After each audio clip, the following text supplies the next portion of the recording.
y es tu amor tan infinito que no puedo comprender. Tu palabra dulce y tierna, vida eterna mi alma dio, y tu gloria sempiterna mi camino.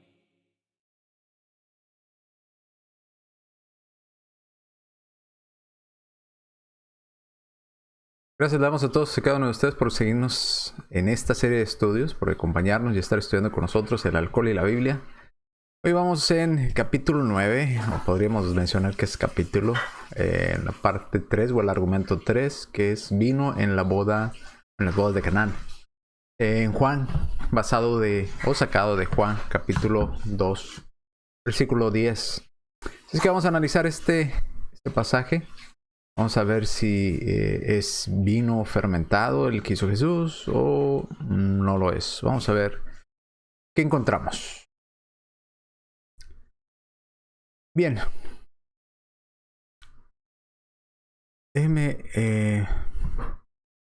regresar. Se fue todo hasta la última diapositiva. Mira al inicio y... ahí está, los bodas de Canaán. Vamos a estudiar los bodas de Canaán. Juan capítulo 2, del versículo 1 hasta el versículo 10. Y vamos a iniciar dándole lectura. Juan 2, del 1 al 10. Al tercer día se hicieron unas bodas en Canaán de Galilea. Y ahí estaba la madre de Jesús. Y fueron también invitados a las bodas Jesús y sus discípulos. Y faltando el vino, la madre de Jesús le dijo: no tienen vino. Jesús le dijo: ¿qué tienes conmigo, mujer? Aún no ha venido mi hora. Su madre dijo a los que servían: haced todo lo que os dijere. Y estaban ahí 6 tinajas de piedra para agua conforme al rito de la purificación de los judíos, en cada una de las cuales cabían 2 o 3 cántaros. Jesús les dijo llenar estas tinajas de agua, y las llenaron hasta arriba. Entonces les dijo: sacad ahora y llevadlo al maestresala. Y se lo llevaron. Cuando el maestresala probó el agua hecha vino, sin saber él de dónde era, aunque lo sabían los sirvientes que habían sacado el agua, llamó al esposo y le dijo: todo hombre sirve primero el buen vino, y cuando ya han bebido mucho, entonces el inferior. Mas tú has reservado el buen vino hasta ahora. Ok. Vamos entonces a hablar de esto. El argumento en cuanto a este pasaje, en especial en Juan, capítulo 2, versículo 10, es que si Jesús transformó el agua en vino fermentado, en las bodas de Canaán, y esto sería, algunos calculan que serían entre 120 a 160 galones aproximadamente. Entonces dicen, si Jesús hizo este vino fermentado para las bodas, pues es evidente, dicen ellos, que Jesús aprueba el uso del vino fermentado con moderación. Ese es el argumento en cuanto a este pasaje. Y es uno de los pasajes o de los argumentos que primero, si no es el que primero sale, para tratar de defender el uso de vino fermentado como uso recreativo, social o con moderación. Será el segundo quizás, pero generalmente es el primer argumento que sale, ¿verdad? Pero Jesús hizo el vino en las bodas de Canaán. Ahí está la justificación para yo beber alcohol, ¿verdad? Bien, vamos a ver. Esta forma de pensar o esta forma de trazar las escrituras parte de 5 supuestos, 5 bases supuestas. La primera es que ellos creen que la palabra oinos, vino, se traduce en español como vino, significa únicamente vino fermentado, lo cual pues no es así. Suposición número 2, que ambos, tanto el vino que se terminó, que se les acabó en la boda, de la cual se les acabó el vino, y el que hizo Cristo, eran ambos vinos fermentados. 3, supone que los judíos no sabían cómo evitar que el vino fermentara. Por lo tanto, el vino que tomaban generalmente en las bodas, dicen ellos, era fermentado porque no sabían cómo evitar que se fermentara. 4, que la frase buen vino, o las palabras buen vino, significa, según ellos, vino alcoholizado de alta calidad. 5, supuesto, es que la frase habían bebido mucho Dicen que en Juan 2:10 indica que los invitados ya estaban intoxicados por el vino fermentado. O ya estaban borrachos porque ya habían bebido mucho. Entonces, en base a estas cinco suposiciones, concluyen ellos que el vino que Jesús hizo también debió haber sido vino fermentado. Y vamos a ver al final, después de estudiar estas 5 suposiciones, vamos a mirar por qué o cuáles fueron las consecuencias de que Jesús hubiera creado vino fermentado en esas fiestas o en esa boda. Vamos a las primeras 3, podríamos decir. Usted ya sabe la respuesta por los videos anteriores que hemos estudiado. Usted quizá ya sabría qué responder en cuanto a estas primeras 3 supuestos o estas primeras 3 bases de las cuales parten, de que vino, la palabra oinos, en griego siempre significa vino fermentado, lo cual sabemos que no es así. O decir que tanto el vino que se acabó como el vino que hizo Jesús, porque aparece la palabra vino, entonces es fermentado. Tampoco es así. Y tampoco es cierto que los judíos no sabían cómo evitar que el vino fermentara. Esas 3 suposiciones ya las hemos estudiado a lo largo de nuestro estudio. En el video 7, video 8, encontrará mucha información en cuanto a esto. Y en el video 1, en cuanto a la palabra oinos y las diferentes palabras que usaban para referirse a vino. Bien, vamos al primer supuesto. En el primer supuesto, ellos suponen que la palabra oinos solamente aplica a vino fermentado. Esto es una base de un supuesto muy popular. La mayoría de las personas que quieren defender el uso de vino fermentado o de alcohol, pues parten de este supuesto de que en la Biblia cuando aparece vino, ellos en su mente dicen es fermentado, es alcohol, cuando no es así. Si usted quiere saber más información en cuanto a esto, no lo voy a repetir toda la información que hay porque es muchísima, pero puede ir al video número 1 de esta serie. Busque el video número 1 y ahí va a encontrar toda la información que doy en cuanto a esto de la palabra oinos.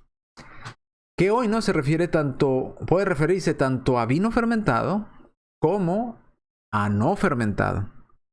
O por ejemplo la Septuaginta, al menos esta versión del hebreo al griego, al menos 33 veces traduce tirosh, que es una palabra hebrea para jugo de uva recién exprimido, lo traduce como oinos en griego, o sea, como vino.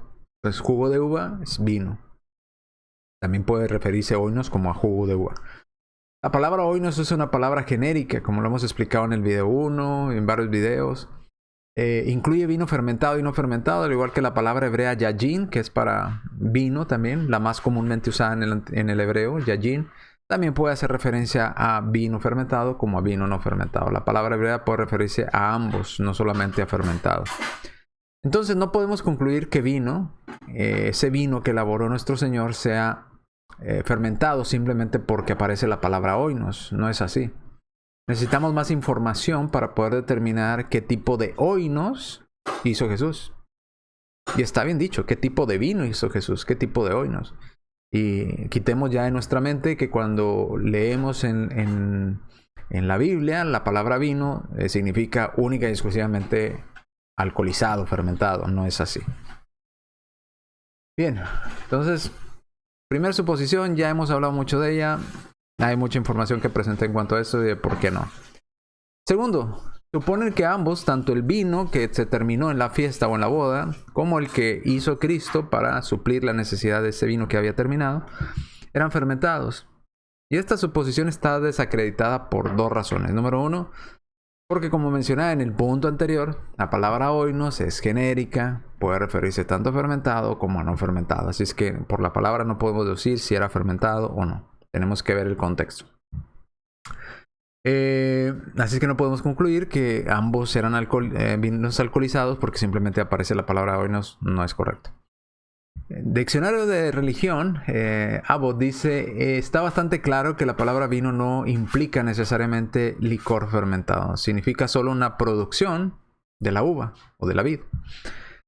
El eminente helenista Sir Richard Jebb, ex profesor de griego de la Universidad de Cambridge, declaró que oinos es un término general que podría incluir todo tipo de bebidas. O sea, no es exclusiva de vino fermentado. En segundo lugar, esta suposición no se mantiene porque el vino provisto por nuestro Señor Jesucristo era... Déjeme retirar aquí para que pueda usted leer. Ahí está. Se diferencia del otro vino porque se menciona como ton kalon oinos, o sea, el buen vino. Esto sugiere que los dos vinos no eran idénticos. O sea, no eran idénticos ambos vinos. Entonces, por la forma en que se describe en griego, ton kalon oinos. Déjeme activar otra vez aquí la camarita. Bien, seguimos entonces.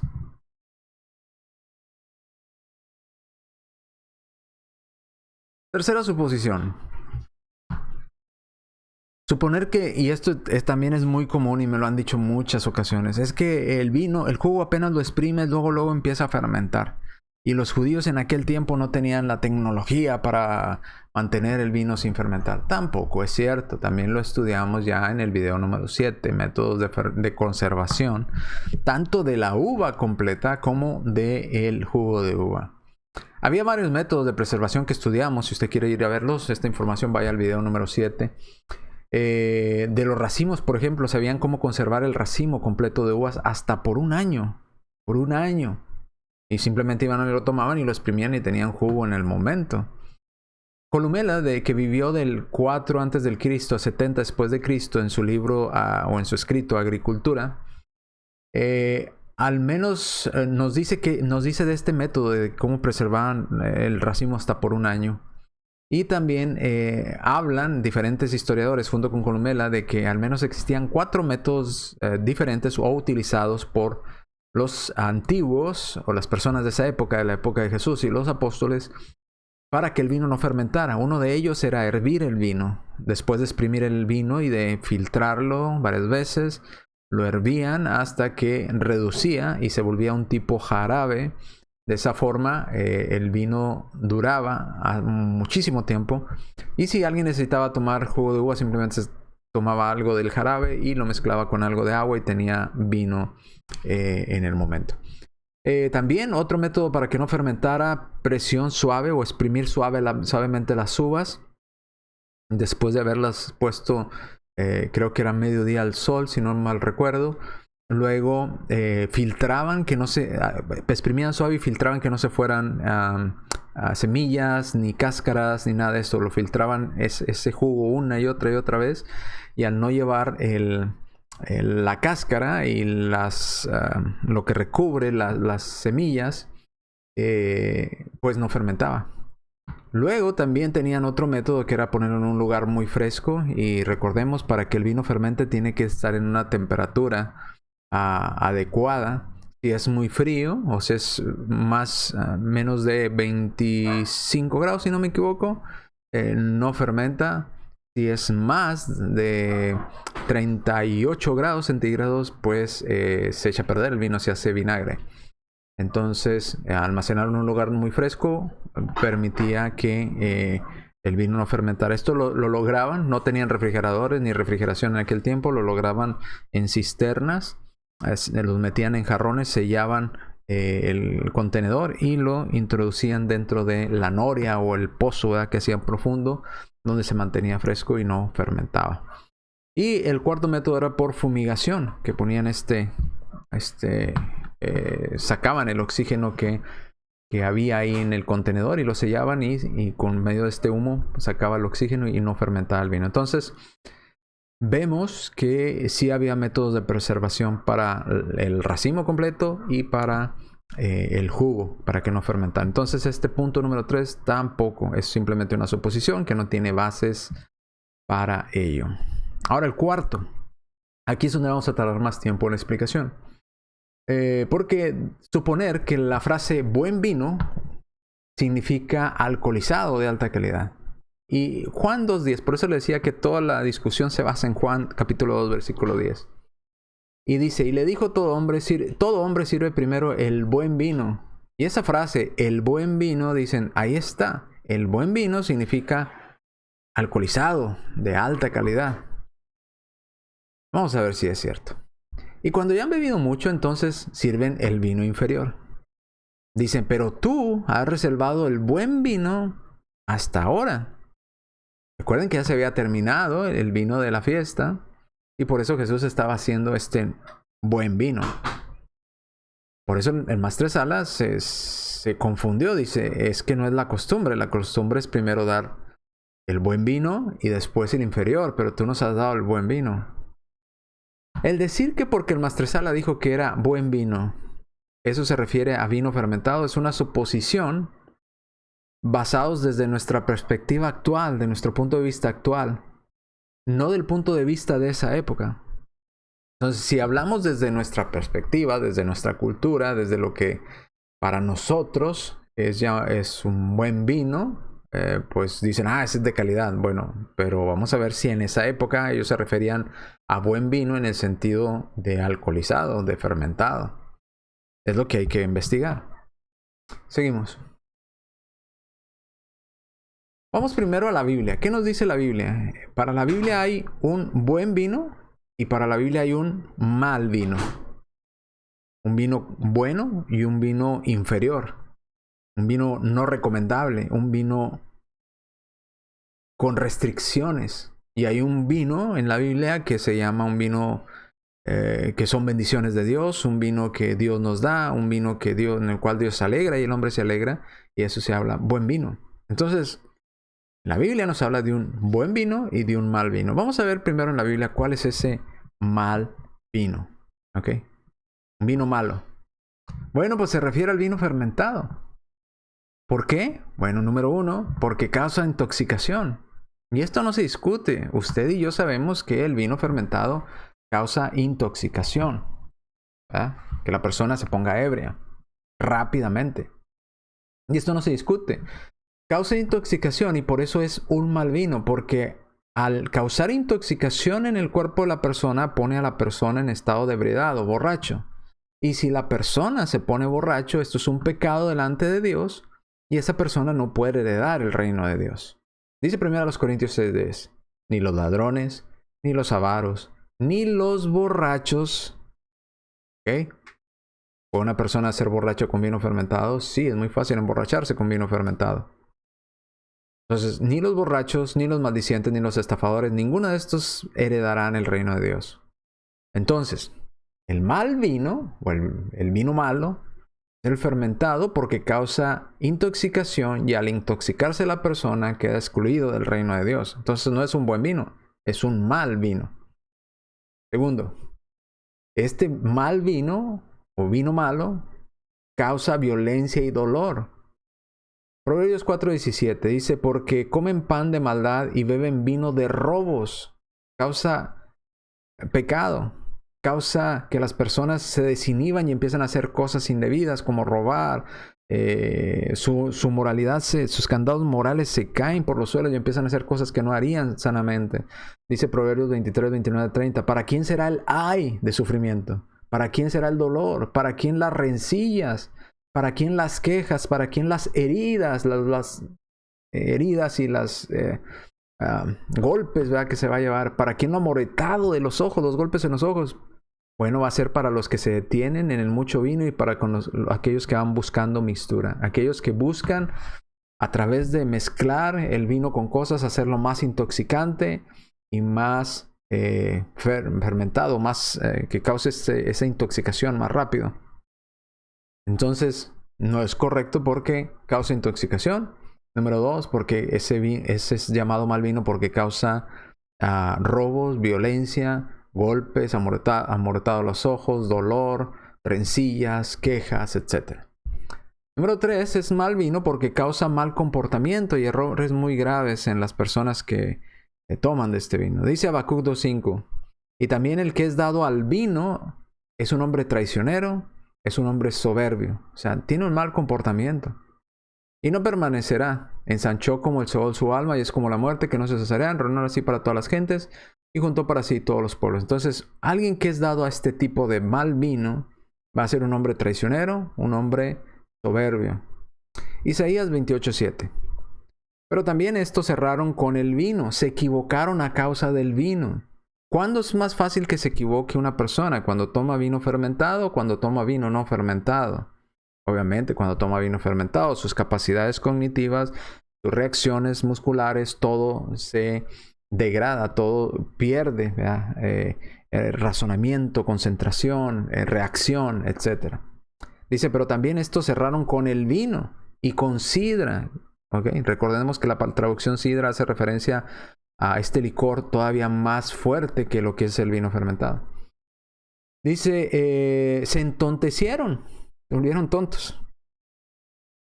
Dice, el sacerdote y el profeta se equivocaron con la sidra, fueron trastornados por el vino, se trastornaron de la mente, se aturdieron, no sabían ni lo que estaban haciendo con la sidra y erraron en la visión y tropezaron en el juicio. ¿Por qué este es un mal vino? Porque hace que las personas se comporten de manera incorrecta, sean traicioneros, soberbios, porque hace que las personas se equivoquen en la adoración a Dios, se equivoquen en la interpretación de la Biblia, se equivoquen en la obediencia a Dios y hagan cosas porque están aturdidos, porque están torpes en sus 5 sentidos. Ya no están en sus 5 sentidos, están sus sentidos atrofiados, sus sentidos disminuidos. Entonces es un mal vino. Seguimos. ¿Por qué más se le llama mal vino en la Escritura? Bueno, 4.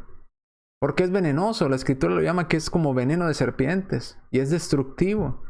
Proverbios 23, 31 al 32. No mires al vino cuando rojea. Es más, ni siquiera lo mires, dice. No lo mires cuando rojea. Cuando resplandece el color en su copa. Entra suavemente, mas su fin como serpiente morderá. Sabemos que una serpiente te muerda no es algo bueno, es algo malo. Ya este tipo de vino lo está comparando como cuando una serpiente te muerde. Como áspid, ¿verdad? Como una serpiente venenosa te va a dar dolor. No es un vino, si ese vino te da dolores, es como si tuvieras veneno, pues no es algo bueno, es algo malo. 5. Porque se condena su uso. Bueno, faltó uno. Deuteronomio 32, 33. Veneno de serpientes es ese vino. Y ponzoña cruel de serpientes venenosas. Es una ponzoña, algo venenoso, algo malo. 5. Se condena su uso. Isaías 5:22. ¡Ay de los que son valientes para beber vino! O sea, pobrecitos de aquellos que se creen muy valientes bebiendo ese tipo de mal vino. Se creen hombres muy fuertes para mezclar bebidas. Otra vez la palabra mezclar, dando la idea de que buscan aumentar la toxicidad del vino. Y sabemos que no solamente en Isaías se menciona el ay, sino también, como leímos en 1 Corintios 6:10, aquellos que usan este tipo de vino, pues no heredarán el reino de los cielos. Hay condenación para ellos. 6. Este tipo de vino se utiliza en Salmos y en Apocalipsis en referencia o como símbolo de castigo, de ruina o de cosa pecaminosa. Por ejemplo, Salmo 63. Has hecho volver a tu pueblo, has hecho ver a tu pueblo cosas duras. Nos hiciste beber vino de aturdimiento. Vino de aturdimiento. Hablando de que los pasaron por causa de su pecado, vino este castigo para ellos. Apocalipsis, por ejemplo, 14:10. Él también beberá del vino de la ira de Dios. Aquí está hablando del castigo. Usa vino, en referencia a fermentado, como un tipo de castigo de parte de Dios, que ha sido vaciado puro en el cáliz de su ira y será atormentado con fuego y azufre delante de los santos ángeles de Dios. De manera simbólica, se utiliza el vino como fermentado en referencia a la ira de Dios, al castigo, a ruina, a pecado. En Apocalipsis se usa mucho vino de fornicación, por ejemplo. Esa frase, vino de fornicación, o sea, haciendo referencia a que no estás en tus 5 sentidos y cometes este tipo de pecados o de hierros delante de Dios. Entonces ese es el mal vino. Podríamos seguir con mucho, pero no voy a mencionar todos los pasajes que hemos mencionado, así es que nada más algunos. Ese podríamos considerarlo, según la Escritura lo considera un mal vino o un vino malo. ¿Cuál es el vino? El vino que es bueno, según las Escrituras, según la Biblia. Bueno, el que es sin fermentar. ¿Cómo lo sabemos? Bueno, porque ese tipo de vino era el que se iba a presentar como ofrenda delante de Dios, el vino sin fermentar. Dice Números 18:12, de aceite de mosto, tirosh. Sabemos que la traducción del Nuevo Mundo, el tirosh, lo traduce como vino nuevo. Y de trigo, todo lo más escogido, las primicias de ello que presentará a Jehová, para ti las he dado. Nehemías, aquí nos dijo Tirosh, o tradujo como mosto, Reina Valera, en Números 18:12, pero ahora no, te compárelo con Nehemías 10:37, hablando de lo mismo que traían ante Jehová. Dice que traeríamos también las primicias de nuestras masas, nuestras ofrendas, del fruto de todo árbol y del vino. Aquí tradujo Nehemías en Reina Valera como vino, y es la misma palabra, Tirosh. Entonces, vino es jugo de uva, Tirosh. Y del aceite para los sacerdotes de las cámaras de nuestro Dios, el diezmo de toda la tierra, etcétera, etcétera, etcétera. ¿Cómo sabemos y aseguramos de que el vino que se llevaba ante la ofrenda o ante el altar de Dios era o debía ser no fermentado? Levíticos 2:11. Ninguna ofrenda que ofrecieras a Jehová será con levadura. Ninguna ofrenda. Entonces no debía ser pan con levadura, no debía ser vino leudado o vino fermentado. Porque ninguna causa leudada ni ninguna miel se ha de quemar ofrenda para Jehová. Entonces, no podía llevarse vino fermentado al altar de Dios. Se tenía que llevar el buen vino. Este vino no fermentado es una bendición de Dios. En Génesis 27:28. Dios pues te dé el rocío y de la grosura de la tierra y abundancia de trigo y de mosto, Tirosh, mosto. En Génesis 27:37, ahora se traduce como vino. Dice en Génesis 27, pero ahora simplemente unos versículos más adelante, la misma palabra Tirosh ahora se traduce como vino. Isaac respondió y dijo a Esaú: aquí yo he puesto por tu señor y lo he dado por siervo a todos sus hermanos, de trigo y de vino, la palabra ahí es Tirosh, le he provisto. Después te haré a ti ahora, hijo mío. Entonces vemos que es un vino bueno, un vino no fermentado, jugo de uva sin fermentar. Deuteronomio 11:4. Yo daré lluvia de vuestra tierra a su tiempo, la temprana, la tardía, y recogeré tu grano, tu vino y tu aceite. O sea, Dios daba este tipo de vino. Otra vez aparece la palabra tirosh, jugo de uva. Entonces Dios daba el grano, Dios daba la lluvia para que el grano creciera, Dios daba la lluvia para que crecieran las uvas, ¿verdad? Y pudieran sacar ese jugo de uva, ese vino, ese tirosh y ese aceite. Número 3. Ese buen vino alegra a los hombres y a Dios. Jueces 9:13 dice: y la vid, o la planta que da la uva, le respondió: he de dejar mi mosto, o mi tirosh, que alegra a Dios y a los hombres, ¿verdad?, para ir a ser grandes sobre los árboles. Entonces mi mosto, tirosh. En algunas otras versiones dice: he de dejar mi vino, que alegra a Dios y a los hombres, porque jugo de uva es vino, pero vino sin fermentar. Entonces, este tipo de vino alegra a Dios y a los hombres. Es un buen vino. ¿Qué más encontramos? 4. Este vino, de todos los puntos, el más importante, a mi parecer, es que este vino sin fermentar es el emblema de la sangre de la expiación de nuestro Señor Jesucristo. En Mateo 28, cuando establece la cena, 26:28 al 29, dice: porque esto es mi sangre del nuevo pacto, que por muchos es derramada para remisión de los pecados. Y os digo desde ahora que no beberé más de este fruto de la vid. Ya explicamos que fruto de la vid es el producto que nace de la vid o de la viña. ¿Y que nace de la viña? La uva. Entonces, hasta aquel día que lo beba con vosotros en el reino de mi Padre. 1 Corintios 10:16. La copa de bendición que bendecimos no es la comunión de la sangre de Cristo. ¿Qué había en la copa? Bueno, vino nuevo o jugo de uva, ¿eh?, sin fermentar. ¿Por qué? Porque así como el pan era sin levadura, porque la levadura representaba corrupción, el vino sin fermentar representaba la sangre de Cristo, y tenía que ser sin fermentar precisamente porque la fermentación representa pecado, corrupción. Entonces vemos que este es lo más importante. Este buen vino es el vino sin fermentar, porque es el emblema de la sangre de la expiación de nuestro Señor Jesucristo. Bien, en todos los pasajes donde se menciona el buen vino, no hay advertencias, no hay indicios de que cuidado, o no lo mires, o lo amortado los ojos, o te sentirás mal, o es como áspides, o es como veneno de serpientes. No vas a encontrar nada de eso cuando hace referencia a buen vino. No vas a encontrar ningún indicio de desaprobación, sino siempre de cosas aprobadas, de que Dios te lo da, es una bendición de Dios, etcétera, etcétera. Ahora, si vemos en contraste ambos vinos en la Escritura, vemos por un lado que un vino que se menciona causa embriaguez, violencia y males. Y en contraste con el otro tipo de vino, causa consuelo y trae paz, porque es una bendición de Dios. Mientras tanto, el otro, otra vez el fermentado, causa faltas ante Dios, que los sacerdotes se equivoquen, que hierren en la interpretación, que vayan a la autodestrucción por hacer faltas o cometer faltas delante de Dios. Por el contrario, el otro vino, el buen vino, es una ofrenda a Dios correcta. Es lo que se lleva ante el altar de Dios. Luego volvemos. El otro es un símbolo de ira divina, ¿verdad? De enojo divino, el fermentado. Y por el contraste, el otro, el vino bueno, es símbolo de las bendiciones espirituales de Dios. El vino malo es un emblema de la condenación eterna, como lo vimos en Apocalipsis. Pero el otro es un emblema de salvación eterna a través de la sangre de nuestro Señor Jesucristo, la sangre de la expiación. Entonces vemos este contraste entre lo que causa el mal vino y el buen vino según las Escrituras.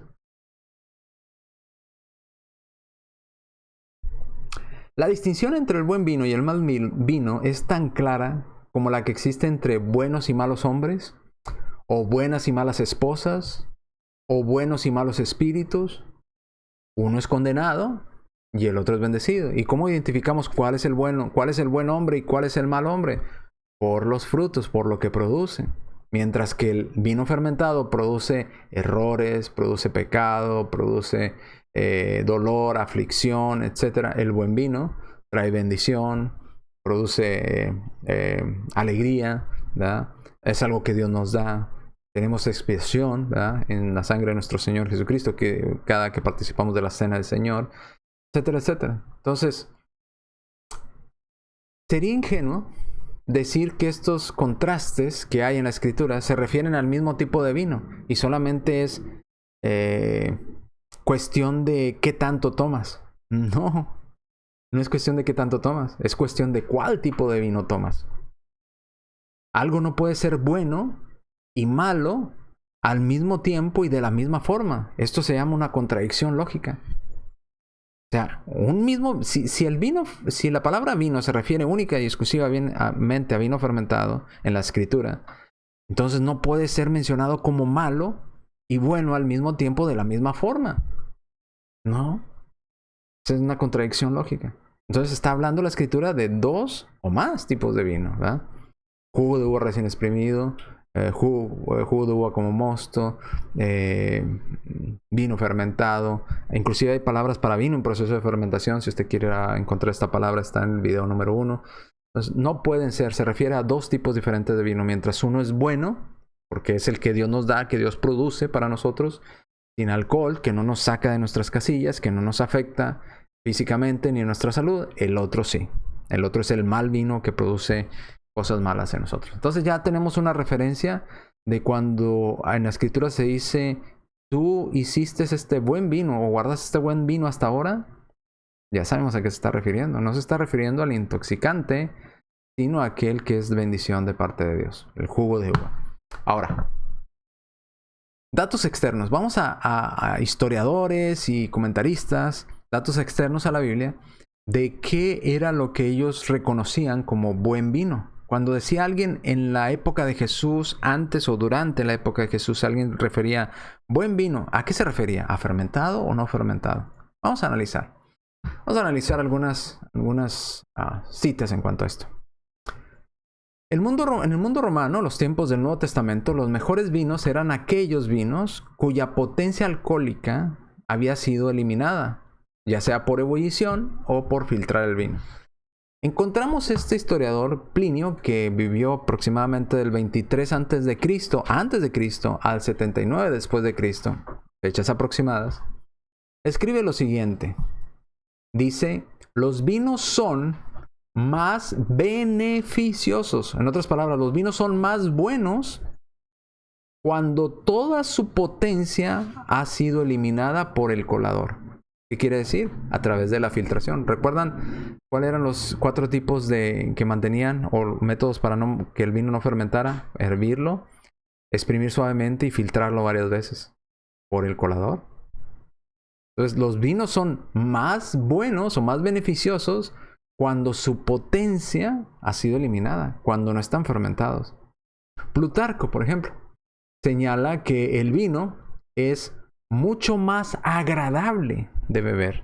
Ojo, es mejor, es el bueno, no es el de menor calidad. Es más bueno beber este vino cuando es este tipo de vino que no inflama el cerebro, ni infesta la mente o las pasiones, porque su fuerza, o sea, el alcohol o el fermento, ha sido removido a través de frecuentes filtraciones. El segundo método, ¿verdad?, más utilizado para impedir que el vino fermentara, la filtración.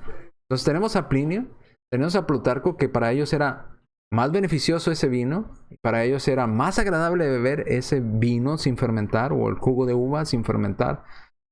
¿Y cómo se mantenía sin fermentar? A través de filtrarlo, ¿verdad?, frecuentemente. Bien, ¿qué más encontramos? A ver qué nos dice cuál es ese buen vino.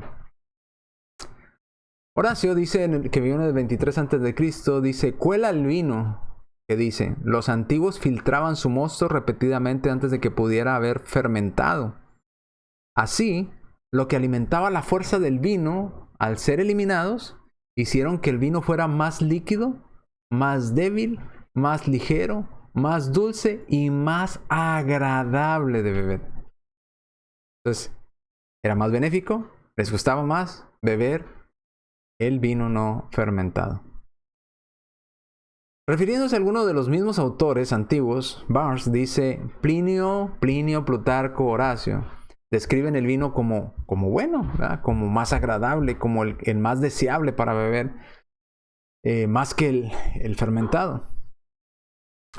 Dice el más bueno, o lo mencionan como el mejor vino, que es inofensivo, o el inocente, como Populus Vini Innocentes, o el vino más útil, utilissimum vinum, más útil. Era el que tenía poca fuerza y el vino más saludable. Salubrum vinum, que era el que no había sido adulterado por la adicción de nada al mosto o al jugo, o fermentado, ¿verdad? Plinio expresamente dice que un buen vino era uno que estaba desprovisto de alcohol. Y esto está en Plutarco, y ahí está la cita de donde fue tomada. Plinio dice que el buen vino era aquel que había sido desprovisto de alcohol, de la fermentación. Albert Barnes, un conocido erudito y comentarista del Nuevo Testamento, advierte en su comentario sobre Juan 2:10, dice, no se dejen engañar por la frase buen vino. La razón explica es que usamos la frase para denotar que es bueno en proporción a su fuerza y a su poder para embriagar. Pero tal sentido no debe atribuirse a la palabra aquí. O sea, nosotros en nuestra época, en nuestra concepción, en referencia al vino de buen vino, entendemos, es que se refiere a fermentado, a algo que tiene mucho alcohol. Pero no tiene tal sentido como lo decían en la antigüedad, como ya hemos visto, Plinio, Horacio, ¿verdad?, y diferentes historiadores que dicen que este no es el caso. Ellos preferían beber vino que no les inflamara el cerebro, que no los hiciera hacer cosas indebidas, vino filtrado, vino que no estuviera de una manera fermentado. No les gustaba beber de ese vino, o no era bien visto beber de ese vino. Plutarco, Plinio y Horacio, ¿verdad?, nos mencionan en cuanto a eso. Pero siguen las citas. Vamos a seguir leyendo algunas otras citas. Dice, no se debe suponer, sigue diciendo en Albert Barnes, dice, no se debe suponer por tanto que el buen vino era más fuerte que el otro. Es más bien suponer que fue más suave. Ese sería el mejor vino sin duda. El vino al que se hace referencia aquí era sin duda como el que se bebía comúnmente en Palestina. Y ese era jugo puro de uva. No era vino con brandy, ni vino drogado con especies, ni vino compuesto de varias sustancias como el que bebemos en esta tierra. El vino común que se bebía en Palestina y se sigue bebiendo generalmente hasta estos días, era el que simplemente era jugo de uva. Albert Barnes, ahí está la página. Henry M. Morris dice: el vino que hizo Cristo era de alta calidad, no por su contenido alcohólico, sino porque era vino nuevo, recién creado. No era vino añejo y podrido, como tendría que serlo si fuera embriagador. Henry M. Morris, ahí está la cita. La enciclopedia de la Biblia, de la literatura de Biblia, Quito, dice: era estimado entre los judíos el vino hervido como el mejor y más rico vino. El mejor era el vino hervido, el que no estaba fermentado. Y ahí está la cita de donde fue tomado. Entonces, según la Biblia y según todos estos testimonios externos, la frase "el buen vino" no se refería a vino fermentado, se refería a vino no embriagante, a jugo de uva. Ese era el buen vino, porque no ocasionaba cosas malas en las personas. Esa era la perspectiva. Buen vino porque me hacía sentir bien. Buen vino porque no me ocasionaba desastres en mí. Mal vino, ¿cuál era el mal vino o el de peor calidad? Pues aquel que te hacía emborracharte, te hacía hacer cosas indebidas, te hacía errar, te hacía entrar en pleitos, o traía consecuencias a tu vida, etcétera, etcétera. Ese era el mal vino. El buen vino era el que no ocasionaba desastres en nuestra vida ni en nuestra salud. Entonces, vamos a la suposición número 5. Ya vimos la frase buen vino. Vamos a la suposición número 5 y es suponer que la frase habían bebido mucho se refiere a que estaban borrachos. Juan 2:10 indica que los invitados estaban intoxicados por el vino fermentado, dicen, ¿verdad? Porque dice, habían bebido mucho, entonces estaban borrachos ya. Dice Juan 2:10: y le dijo: todo hombre sirve primero el buen vino. ¿Cuál es el buen vino? Según la Biblia, aquel que no está fermentado. Según los historiadores antiguos y datos externos, aquel que no está fermentado. Y cuando ya han bebido mucho, entonces el inferior. Primero se daba el vino bueno y luego se daba el vino malo o el inferior, o el que causaba borrachera o el fermentado. Mas tú has reservado el buen vino hasta ahora. ¿Ok? Entonces, la regla que el Maestresala declara es que en las bodas, primero, o como leímos, se daba primero el buen vino, sin fermentar, en abundancia. Obviamente, era para todos los invitados a la fiesta, ¿verdad? Luego se daba el de menor calidad, aquel que producía efectos no muy buenos en las personas, que estaba fermentado. Entonces son dos tipos de vino: el buen vino y el de menor calidad, o el buen vino y el mal vino, no tan buen vino. Sabemos ya entonces por historiadores y por la Biblia que el buen vino es el no fermentado. El buen vino ya se había terminado en esta narración de Juan 2:10. Seguía entonces, por consiguiente, dar el vino inferior, porque ya el buen vino, el jugo de uva, se había terminado. Y el Maestresala esperaba, o el sirviente, o el encargado de la boda, esperaba que se le proveyera el vino inferior, o el fermentado, porque era el que seguía por costumbre, ¿verdad?, en aquellas fechas. Sin embargo, lo que recibe es más de ese buen vino. Y por esa razón va con la persona, o el esposo, ¿verdad?, y le dice: ¿qué pasó? Pues esta no es la costumbre. La costumbre es dar primero el buen vino, el no fermentado, y ya cuando ya no haya eso, entonces servimos el fermentado, el inferior, el de menor calidad. Pero yo estaba esperando que me dieras el fermentado y mira lo que recibí buen vino. Y ese es el que ya estuvimos dando. Seguía el otro. Seguía el inferior. Pero lo que Cristo les dio fue el buen vino. Ahora, hemos probado por la Biblia, número 1. Número 2, por registros históricos externos a la Biblia, que la frase buen vino era en referencia a vino, pero no fermentado, y no a vino fermentado. Recordando a Plinio, otra vez, una razón por la producción de vinos filtrados era, según Plinio, permitir... fíjese, esto es interesante lo que dice Plinio en esto. La razón por la cual a ellos les gustaba beber más vino sin fermentar que vino fermentado era para que pudieran beber más. Mientras que el vino no fermentado podían beberlo libremente, ¿verdad? Podían beber bastante sin emborracharse, sin intoxicarse. El fermentado rápidamente se intoxicaban. Por eso dice Plinio, permitir beber más sin embriagarse. Además, dice Plinio, además para que podamos tomar más, o sea, más vino, reducimos su fuerza por medio de un colador de vino. Está hablando del vino colado o exprimido suavemente, que era uno de los métodos para que no fermentara. Plinio, Natural History, el 1428. Entonces usted puede ir a checar esto. Dice que la razón por las que les gustaba a las personas de esa época más el vino sin fermentar que el fermentado era porque podían tomar más. Y si era vino fermentado, podían tomar menos. Horacio dice en el 23 a.C., cuela el vino que dicen los antiguos filtraban el mosto repetidamente antes de que pudiera haber fermentado. Así, lo que alimenta la fuerza del vino al ser eliminados hicieron que el vino mismo fuera más líquido, fuera más débil, más ligero, más dulce, y les agradaba más beber ese tipo de vino. El vino no fermentado, el vino que le eliminaban, ¿verdad? Que impedían por medio de colarlo, ¿verdad? De filtrarlo, que no fermentara. De esa manera podían beber más.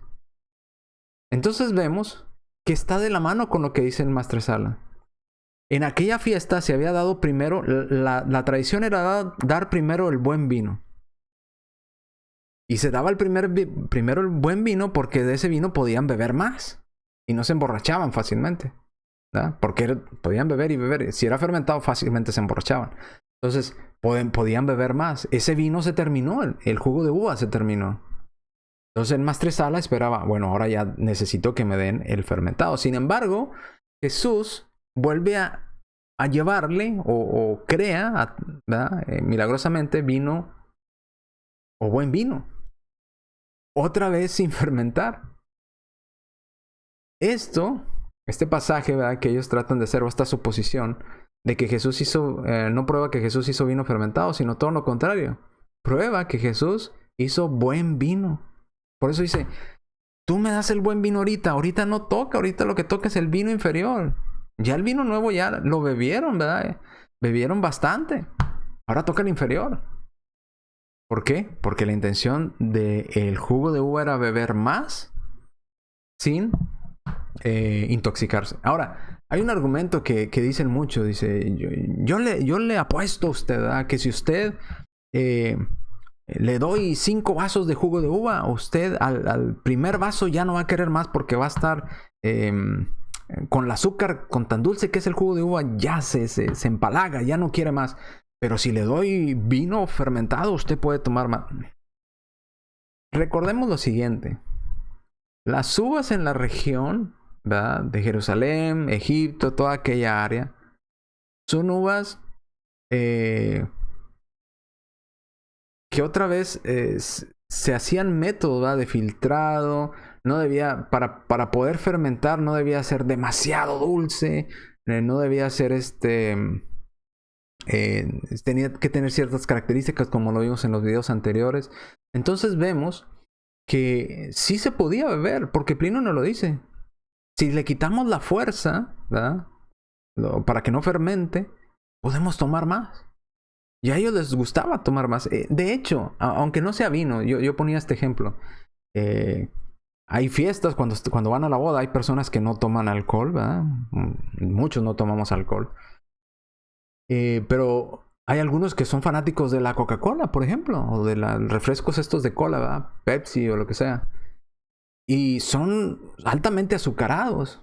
Sin embargo, durante todo el periodo que está ahí la fiesta, la cena, el convivio y todo, miro que tienen un montón de botellas vacías de refresco de cola y no se han hastiado de seguir tomando bebidas azucaradas. Siguen tomando, ¿verdad?, bebidas dulces con comida y siguen tomando bebidas dulces. Así es que si el jugo está muy dulce o poco dulce, pues no es como un argumento muy fuerte que digamos para decir, no, es que no, sí, debe ser fermentado porque se puede beber más. Yo, al contrario, Plinio da la contra. Plinio dice, se puede tomar más cuando no es fermentado que cuando es fermentado. Cuando es fermentado, a los pocos vasos de vino, ¿verdad?, ya vas a estar entrando en un estado de embriaguez, en un estado no muy agradable. Llegando a ciertos grados de alcohol, como lo vimos también en otros de los primeros videos, ya tu cuerpo va a reaccionar y va a empezar a querer devolver, ¿verdad?, el estómago para que no te sigas intoxicando y puedas llegar a la muerte. Entonces vemos que no es más agradable de beber, no era más agradable de beber para ellos el fermentado, y les gustaba más beber el no alcoholizado porque podían tomar más. Podían tomar más. Bien, entonces seguimos. Ahora vamos, ya vimos los 5 supuestos que no se mantienen, ¿verdad? Los 5 supuestos que no son bases sólidas para decir que Jesús hizo vino fermentado. Pero ahora vamos a suponer, vamos a ponernos en la mente, si Jesús realmente hizo vino fermentado en las bodas de Canaán, ¿cuáles serían las consecuencias? ¿Habría consecuencias para él y para nosotros de que Jesús hubiera hecho vino fermentado o no lo hay? Sí, de acuerdo a la Biblia. ¿Okay? Vamos a ver en contexto general. Vamos a suponer que Jesús hizo vino fermentado.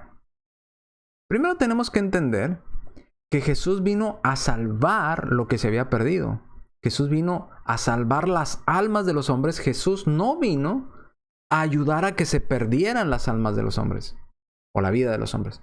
Jesús no vino a ayudar a que las personas se condenaran, a que las personas siguieran en su estado de pecado. Cristo vino a ayudarlas a sacarlas de ese estado de pecado. Entonces dice Lucas 9:56, porque el Hijo del Hombre no ha venido para perder almas de los hombres, sino para salvarlas. Entendiendo primero este punto. Cristo encarnó, Dios, el que estaba en forma de Dios, ¿verdad? No estimó el ser igual a Dios como cosa que aferrarse, sino que se despojó a sí mismo, tomando forma de siervo y esos semejantes a los hombres, y estando en esa condición de hombre se humilló a sí mismo hasta lo sumo. Bueno, ese Dios encarnado vino a salvar las almas de los hombres, no a perderlas. Esa era la intención. Ahora, si suponemos que Jesús hizo vino fermentado, entonces Él no estaba cumpliendo con la misión por la cual vino. No estaba ayudando a salvar a las personas, sino estaba ayudando a que las personas se perdieran más.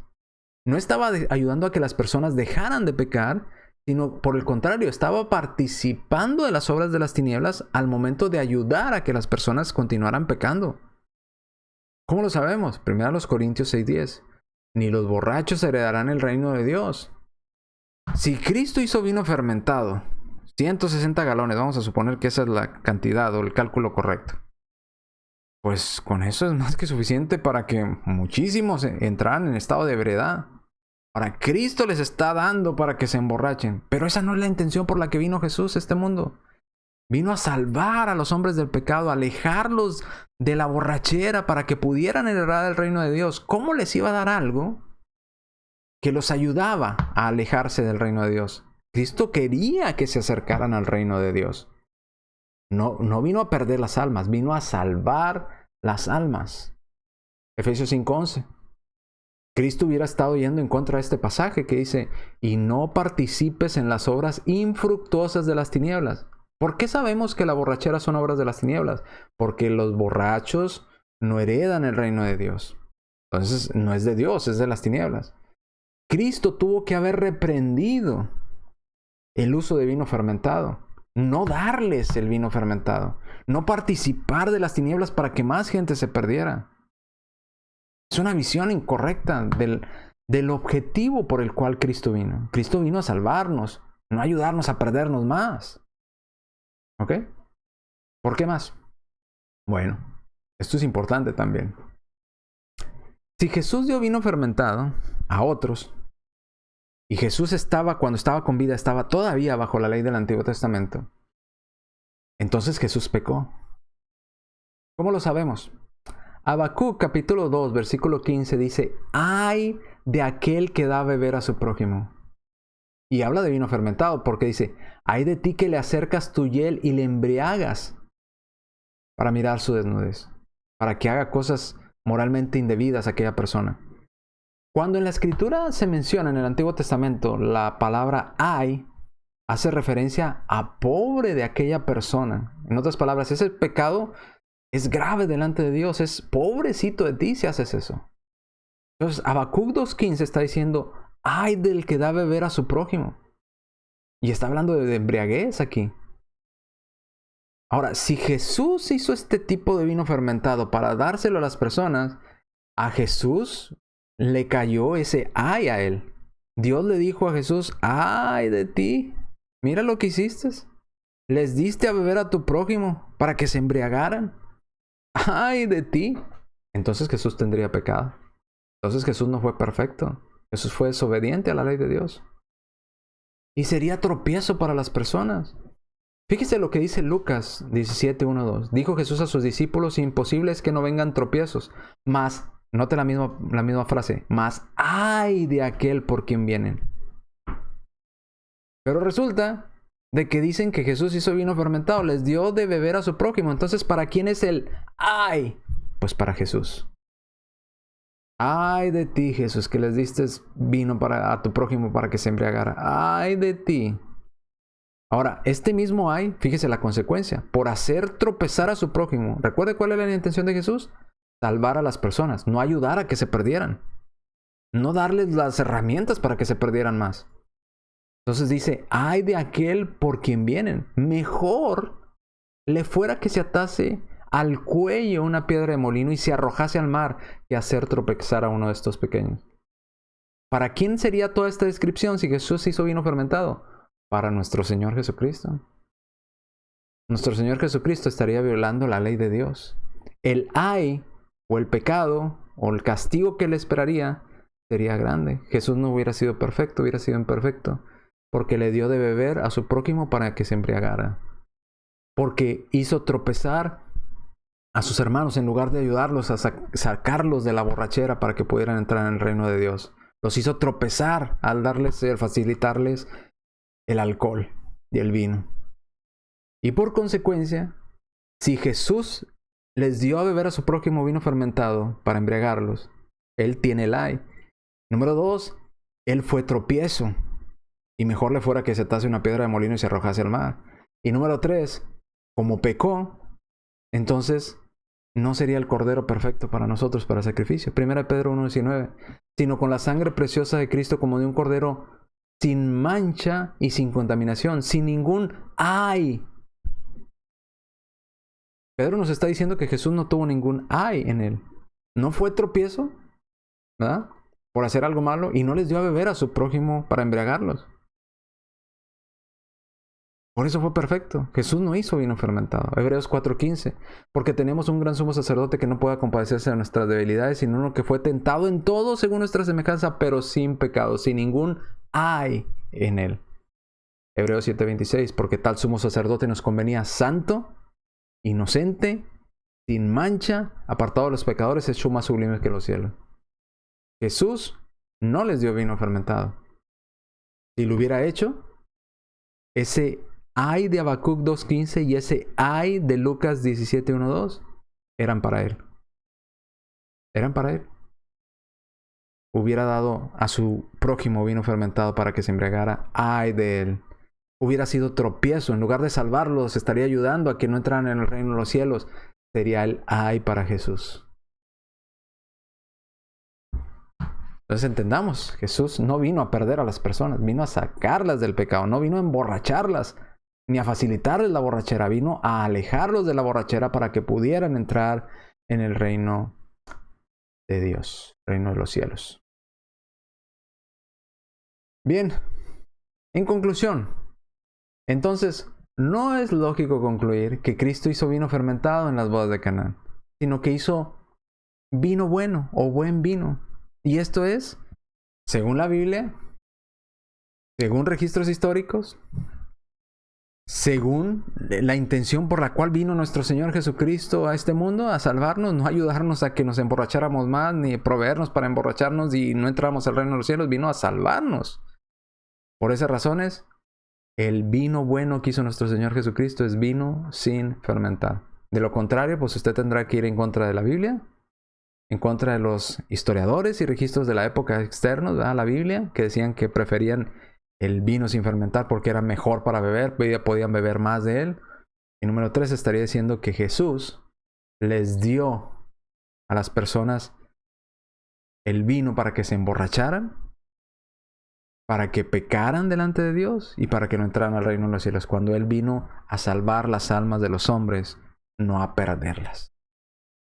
Bien, mis hermanos y amigos, espero que hayamos entendido este punto, este pasaje de Juan 2:10. Sé que quizás aún usted le queden dudas, le queden algunas preguntas en su mente dando vueltas. Vuelva a ver este video, vuelva a analizarlo, medite en él y verá que armoniza con la Escritura. De la otra forma, pues estaríamos diciendo que Jesús vino a que se perdieran la gente, ayudar a que se perdieran en lugar de que se salvaran. Bien, gracias a todos por escucharme, por acompañarnos en estos estudios, por dejar comentarios por ahí en los videos, por compartirlo con sus amistades. Y seguimos con más estudios y pasajes en referencia al vino. Vamos a ver en los siguientes videos la frase, ¿verdad?, que aparece de Pablo a Timoteo: toma un poco de vino. ¿Verdad? Ahí está, vino fermentado. Vamos a explicarla.